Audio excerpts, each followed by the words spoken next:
আসক্ত, কারো নামাজ নাই, বন্দিগি নাই, কোরআনের তিলাওয়াত নাই। এই আমলনামা দেখে আল্লাহর কসম নবী জিজ্ঞাসা করবে, উম্মত এত বড় বেইজ্জতি তুই আমারে কেমনে করলি? উম্মত আমার সামনে এটা তুই কি দিলি? তুমি কি জানো উম্মত, আমি 23টা বছর টানা তোর জন্য কেঁদেছিলাম উম্মত।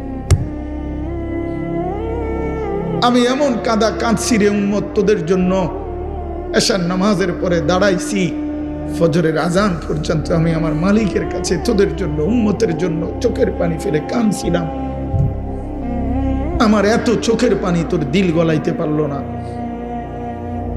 আমি তায়েফের পাথরের আঘাতে আমার পিঠটা চালনির মতো ছিদ্র ছিদ্র হয়ে গেছে রক্তে। আমি বুকে পেটে 2টা পাথর বাঁধছি ক্ষুধার কষ্টে। আমি উহুদের দান